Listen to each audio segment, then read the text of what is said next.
Let me introduce our first speaker. So our first speaker, Professor Bee Scherer here.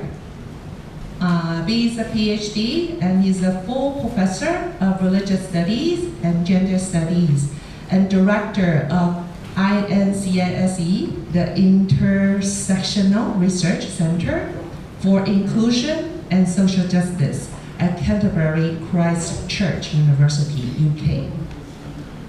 Bee is the founder and convener of the Interdisciplining Queering Paradigm Network Conference and book series. A classical and South Asian philologist by training, Bee's main interests lie in the areas of Buddhism, gender, and sexualities. Bee's publications include more than 1,000 books. 1,000, okay? No more than 12, okay? Not 1,000, huh? I thought you published more. Okay, monographs and edited volumes, as well as many articles and book chapters in the field of Indo-Tibetan Buddhist philology, philosophy, and contemporary practices, mythology, queer theory. It's crushing Buddhism. Okay, just joking. And transfeminism. Currently, Bee serves as the vice chair of the ILBF.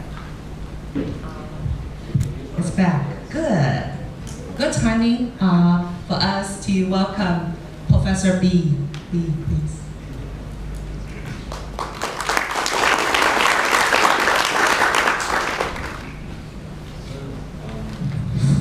Okay, thank you very much for a lovely introduction. Namo Buddhaya. I'm very happy to be here. I'm a little bit ill, so maybe I won't even use 15 minutes.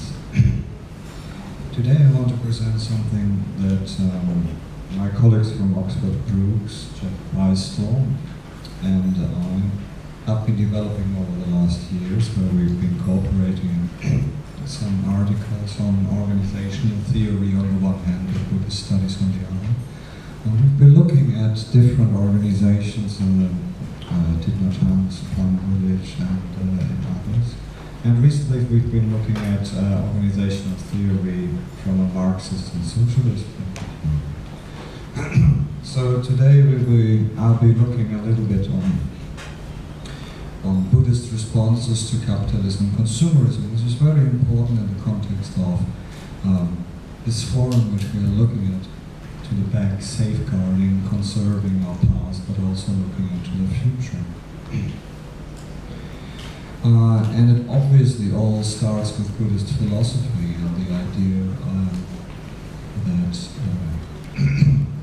what Thich Nhat Hanh called interbeing, the interconnectedness, which is intricately connected to the core Buddhist, early Buddhist philosophical idea of no-self, and codependent, co-arising origination,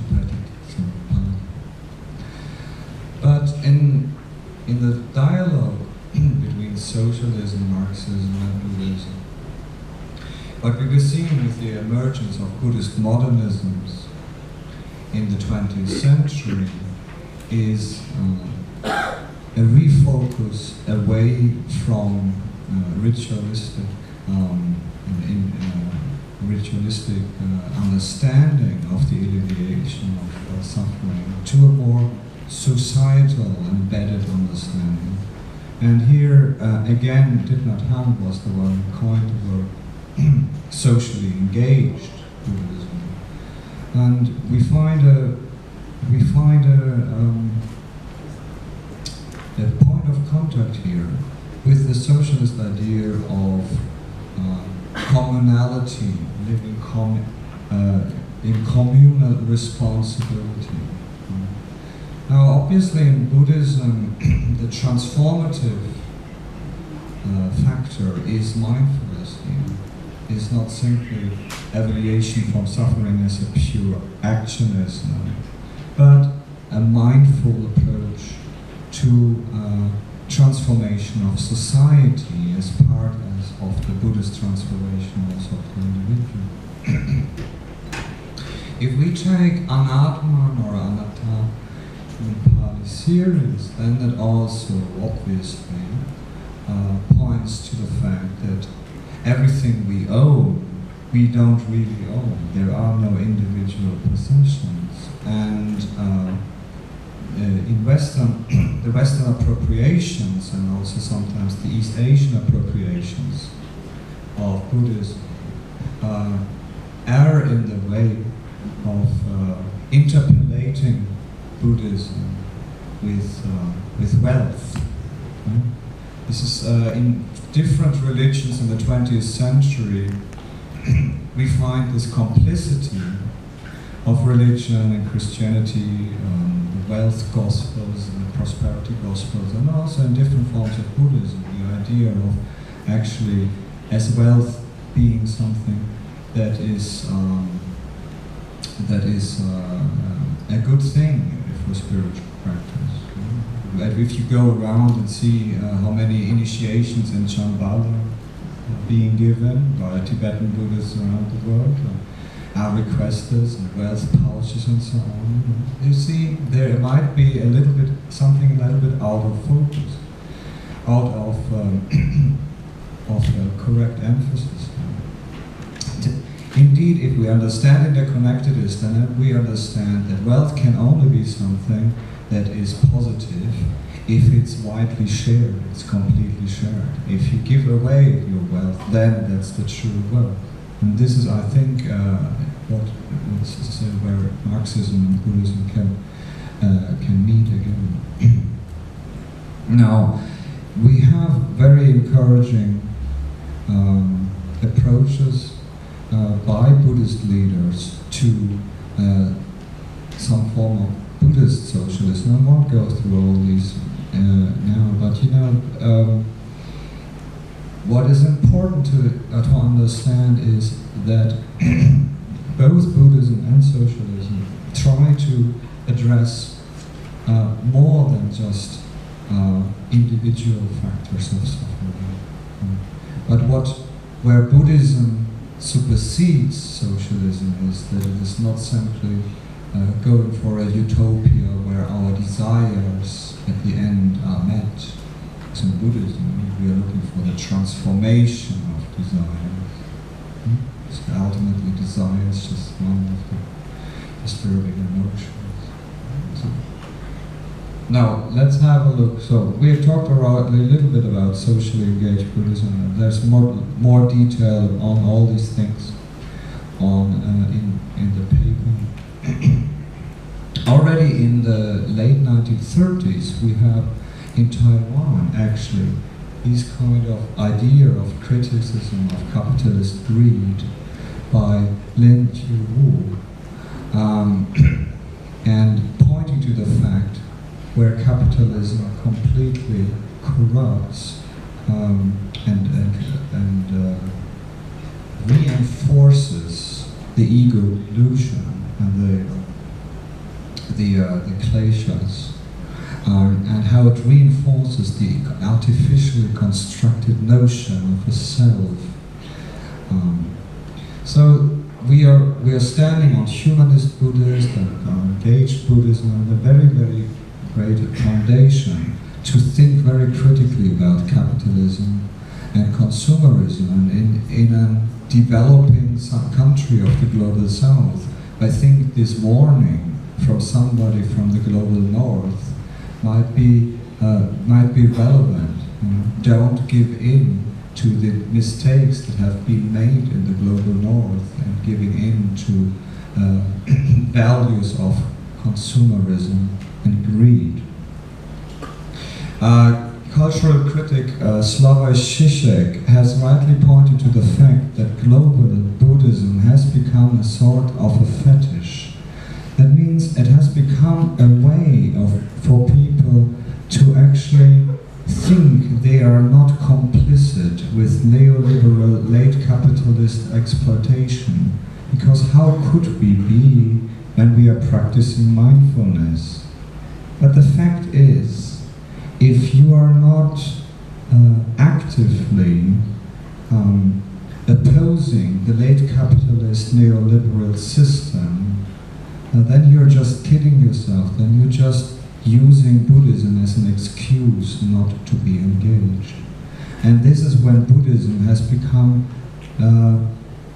something as a technique to keep global exploitation going. So here we have all these mindfulness movements and these Buddhism light movements, Buddhism without Shila, without ethics, that are not really Buddhism. They are just fifth columns of capitalism. So what we call the McDonaldization of mindfulness, and everybody takes a little bit mindfulness there, and then they function better, and they go and become a better banker. Yeah, so, it's very, very cynical. So instead, what we need to look for is a leader such as Thich Nhat Hanh or the Dalai Lama, who show a path of authentic Buddhism that is transforming not only our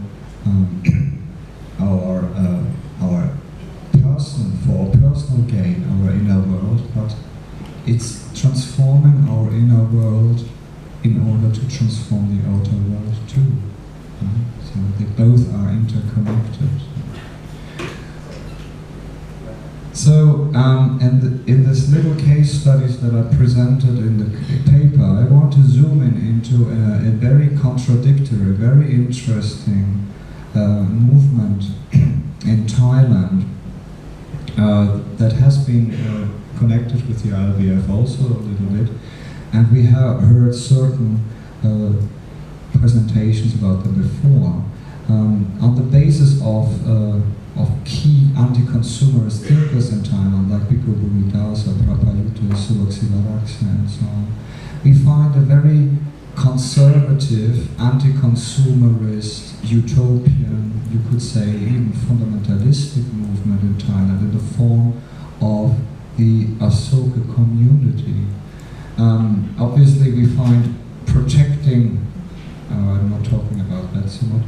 Okay, we find different strands of engaged Buddhism protecting the environment and the Prasong Anurakpa, obviously, the forest conversation ones, or in community efforts to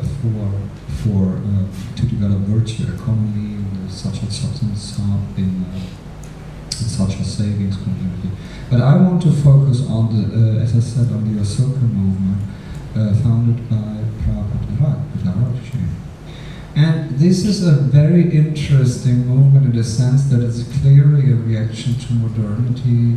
Prabhupada himself was a convert from Christianity. He was a very successful TV presenter, and then we had some sort of a Damascus experience, converted to Buddhism, and became a prominent critic of Thai state Buddhism and of consumerism. So both for ordained and lay people, the ideal is to reduce consummation and to so eat only once a day a vegan meal, reject merit making as money making exercises, reject the cult of the amulets, reject purely ritualistic chanting, and instead see Buddhism as mindfulness in daily life. Living for the community is Buddhist practice. So you see here, there's all these middle class Thai people donning the garb of the Isan, the northeastern Thai farmers. This blue uniform is the traditional garment of the Isan farmers. So this is a statement of we are renouncing our privilege, and we are going back to some sort of a utopian community-based, and they live in almost kibbutz-like communities here in Uman-Ratchathani. All their work being based not on producing and consuming, but on producing merit. So this is what's called in Thai Bun Nyong. Bun is the Thai form of punya. Merit. Nyong means economy. Merit economy as a clear counterside to consumerism and capitalism. Now, if you look at these kind of what you could call a build program, a pictorial ideological program of the Asoka community, then you see how contemporary the global situation in Thailand in its center is being viewed by the Asoka community. We have a military boot here, stamping on the Thai world, which is on fire. You have all kind of signs of capitalism and consumerism that is burning,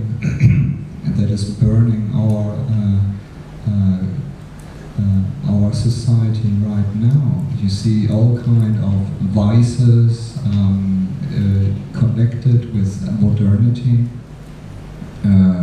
Hedonism, drugs, competitive store, corruption, political power games, all these kind of things you see in this program. And then you see here somebody who's meditating, and this is an illustration of Zizek's view of Buddhism. Somebody who's meditating, but what is really interested in is money and women and power. So you could actually see with this layperson meditating here, maybe this is a slant to another Thai movement, the Dhammakaya movement, but this is something I will go into now. Now, the counter view of Asoka is the utopia, the Buddhist utopia within its hard property work, in the Bodhi leaf here, at the giant Buddha statue, where people are living communally. Schools are being run communally, organic farming, agriculture, education. All this is done as a counter view, as a more or less rural Thai counter concept to the consumerist reality. And they actually do that in practice. So this position of Tunyom, of capitalism, by giving, recycling, selling or not selling, giving away things, being having self-sufficiency. Actually, if they give away their accumulated merit, so this is more beneficial for them than to actually sell. So we heard a lot of that in previous talks. So I just want to wrap up here and see, well, this is a very interesting concept that is being developed here, and it's not as simple. It's not the perfect utopia.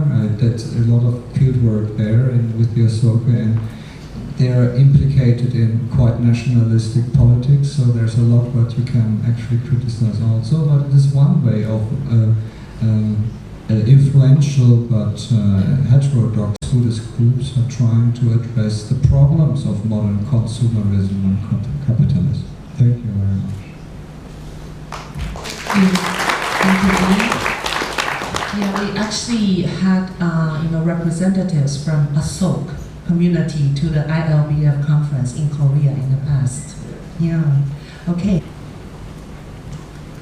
Our volunteers have the microphones ready here. So, anyone?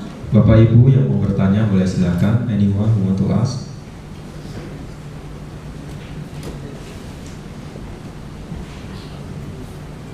Yeah, I'm referring to the first presentation on mindfulness because I'm involved with a project at Chulalongkorn University in Thailand, It's a UNESCO-funded project called Mindful Communication for ASEAN Integration. And what we are doing is we are bringing in Buddhist, Hindu, Confucius ideas into developing journalism curriculum for Asia.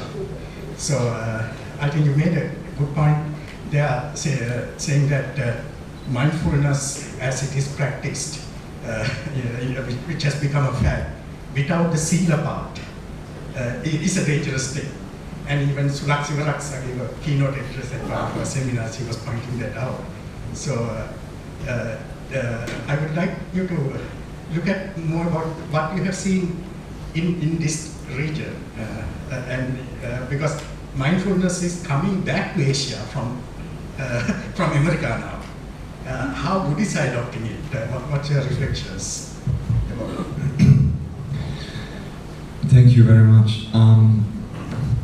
Of course, I rejoice if mindfulness as a technique is used around the world to alleviate individual stress and suffering. What I'm worried about is if we take away the altruistic motivation that drives everything we do in Buddhism and take away Shila, then mindfulness can also just be a tool to become a better wheel in late capitalist exploitation. So people who are in become better employees by doing their job more mindfully and so on. So I think it's very important to maybe differentiate between mindfulness as a technique that is being adopted in psychotherapy, mindfulness based stress reduction and so on, which is basically a secular technique. And then it's up to the therapist to instill this Shila aspect, this compassion aspect. And also, if we adapt it in education, it's also being done in UK more, bringing mindfulness into school. We always need to ask ourselves, what is our motivation? Do we want to make our pupils just better performers so they can be more easily integrated into late capitalist neoliberal economies? Or do we want to make them more rounded individuals that are actually adding to society by a transformed view of themselves and of society? So I think it's very, very important that we as Buddhists say, okay, yes, it's great that you use our techniques, but please, please understand what the basis, the foundation for these techniques is. Mindfulness without compassion is nothing. It can be a tool for evil. Yeah? So it's not meritorious in itself, mindfulness. It's not meritorious in itself. And you see that I draw a parallel with tantric techniques here again, in the Tibetan tradition and the Vajrayana tradition, we use tantric practices, which are very, very powerful, and they function, whether you have the right motivation or not. So it's very, very important that you have the right motivation, otherwise you can do great harm through tantric practice. Yeah. So I think we have a responsibility. We have a responsibility to speak out and say, well, look, okay, it's great what you're doing with mindfulness and so on, but we do not support bringing mindfulness teachers into great corporations in order to make the workforce more efficient. This is just absurd. This is a perversion of Buddhism.